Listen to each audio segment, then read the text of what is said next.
جنگ بدر ہوتی ہے، اور جس وقت ادھر جنگ بدر ہوتی ہے ادھر ایرانیوں کے بعد دوبارہ رومی فلسطین پہ قابض ہو جاتے ہیں، یعنی کہ کافی عرصے تک جو ایرانیوں نے وہاں حکومت کی وہاں پہ رومی آ جاتے ہیں۔ یروشلم کا مسلمانوں کا قبضہ جو تھا وہ اس کے بعد دوبارہ مسلمانوں کے ہاتھ میں 16 ہجری یعنی کہ 637 عیسوی کو حضرت ابو عبیدہ جرح اور خالد بن ولید کے ہاتھوں دوبارہ ہوتا ہے، اور مسلمانوں کا اور عیسائیوں کے درمیان ایک صلح کا معاہدہ ہو جاتا ہے۔ یہ وقت ہوتا ہے جب حضرت عمر فاروق کا دور خلافت ہوتا ہے، یعنی 13 ہجری سے 23 ہجری تک، اور حضرت عمر فاروق 17 ہجری یعنی 639 عیسوی کو بیت المقدس کا دورہ کرتے ہیں، عیسائیوں اور یہودیوں سے ان کی عبادت گاہوں میں آزادانہ عبادت کا معاہدہ کرتے ہیں۔ اس کے بعد خلیفہ عبد المالک بن مروان کا دور آتا ہے، وہ یہاں مسجد اقصیٰ کی دوبارہ تعمیر کرتے ہیں اور قبۃ الصخرہ بھی دوبارہ بناتے ہیں۔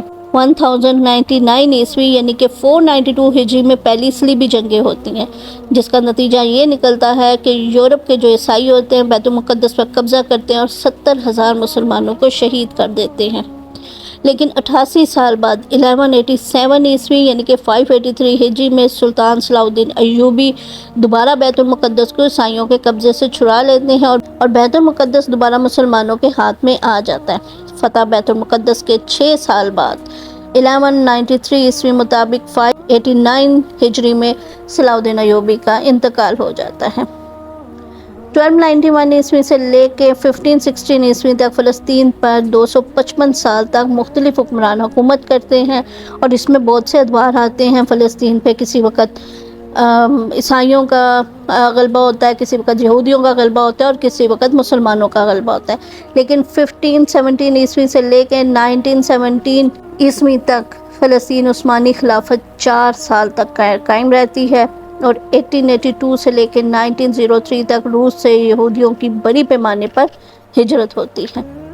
فلسطین مسلمانوں کے لیے بہت بابرکت زمین ہے۔ یہاں پہ حضرت موسیٰ نے دعا کی کہ میری موت فلسطین کی مقدس سرزمین کے اتنے قریب کر دے کہ ایک پتھر پھینکنے کے فاصلے پر ہو۔ حضرت سلمان نے کہا کہ ہواؤں کو مسخر کر دے کہ وہ صبح و شام جو ہے شام و فلسطین میں چلیں اور ہمیں ہر قسم کا علم عطا ہو۔ حضرت مریم کی والدہ کو یہیں پہ ایک پہاڑی پر ٹھکانہ دیا گیا، ایک سطح مرتفع پہ، اور کہا گیا کہ یہاں سے آپ کے لیے چشمے پھوٹیں گے۔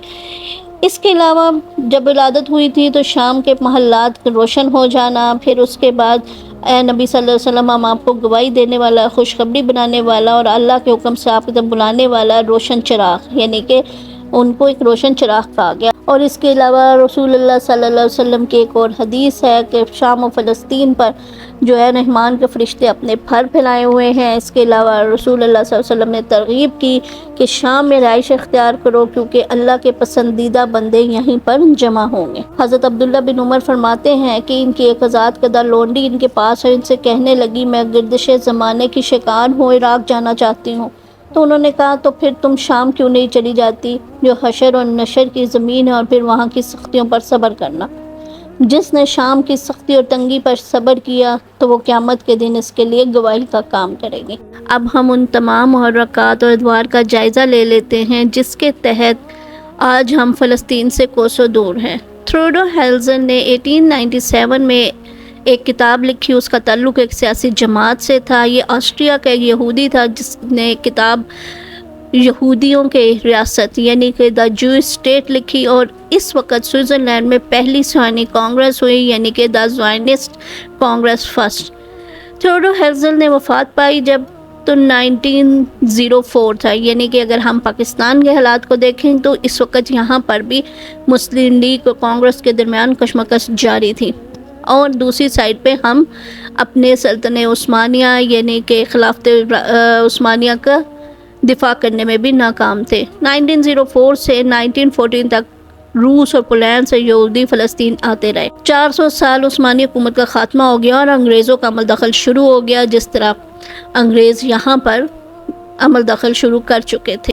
ایک بلفور ڈیکلریشن ہوا، یہ اعلان 2 نومبر 1917 کو ہوا۔ اس معاہدے کی روشنی میں یہودیوں کے لیے ایک قومی ریاست نیشنل ہوم فار جوئس کی منظوری دی گئی، اور اس معاہدے پر یہودیوں کی ایک انجمن Zionist Federation of Great Britain and Ireland کی نمائندگی کرتے ہوئے لارڈ روتھسچائلڈ اور بلفور نے دستخط کیے۔ برطانوی کابینہ میں اس اعلان کو منظوری کے ساتھ یہودی وزیر ہربرٹ سیمیول نے پیش کیا اور پہلی جنگ عظیم دسمبر 1917 کے دوران انگریزوں نے بیت المقدس اور فلسطین پر قبضہ کر کے یہودیوں کو آباد ہونے کی عام اجازت دے دی۔ پہلی جنگ عظیم یعنی فرسٹ ورلڈ وار 1914 سے 1918 تک جاری رہی اور 1918 سے 1948 تک فلسطین پر برطانوی حکومت کی اجاداری رہی۔ 1919 سے 1923 تک روس سے تیسری مرتبہ بڑے پیمانے پر یہودیوں نے ہجرت کی۔ خلافت عثمانیہ کا 1922 میں خاتمہ ہو چکا تھا اور جیمز بلفورڈ نے اس وقت کی وفات پائی۔ یہ شخص 1902 سے 1905 تک برطانیہ کا وزیر اعظم رہا اور وزیر خارجہ بھی، اور وزیر خارجہ کی حیثیت سے اس بلفورڈ نے جس معاہدے پر دستخط کیے، اس کی اس شرارت کی وجہ سے آج تک یعنی کہ 2023 تک فلسطین کے مسلمان دربدر ہو رہے ہیں۔ اس کے نتیجے میں جس تحریک نے جنم لیا اسے زیونس یعنی صہیونیت کہتے ہیں، اور اسی کی صہیونی فوجیں آج فلسطین پر بم گرا رہی ہیں، آج فلسطین کے معصوم بچوں کو شہید کر رہی ہیں، ان پر ظلم و ستم کے پہاڑ توڑ رہی ہیں، اور ان کا سب سے بڑا مشن یہ ہے کہ انہوں نے فلسطین کو نیست و نابود کر دینا ہے، اسے ختم کر دینا ہے اور اس کی جگہ اپنا اسرائیل یعنی کہ گریٹ اسرائیل بنانا۔ 1933 کے بعد ہٹلر نے یہودیوں کو مکمل طور پہ کچل دیا۔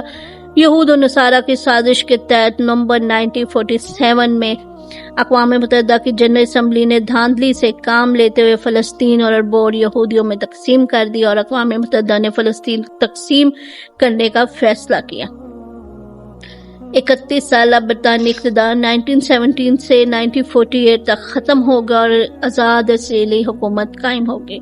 یہ وہ وقت تھا جب اس سائٹ پہ 1947 یعنی کہ اگست 1947 میں پاکستان مارز وجود میں آ چکا تھا، اور اس کے بعد جب 1948 میں آزاد اسرائیل کو بنایا گیا تو سب سے پہلے قائد اعظم نے اس کی مخالفت کی، اور انہوں نے کہا کہ ہم بالکل اسرائیل کو تسلیم نہیں کریں گے، اور آج تک پاکستانی پاسپورٹ پہ اسرائیل جانے کا ویزا نہیں لگ سکتا۔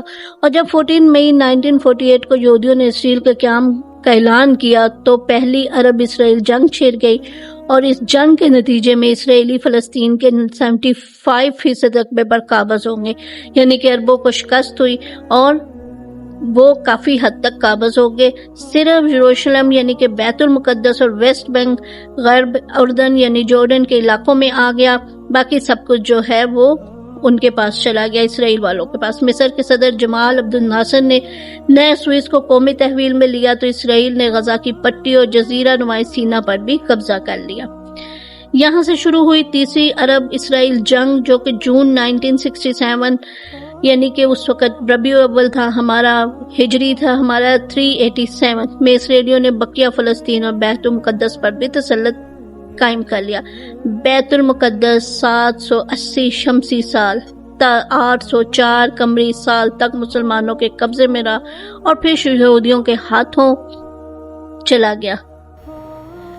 حضور اکرم صلی اللہ علیہ وسلم نے فرمایا، مسلمانوں کی آخری کھیپ کے حکمران ان کے بدترین لوگ بن جائیں گے۔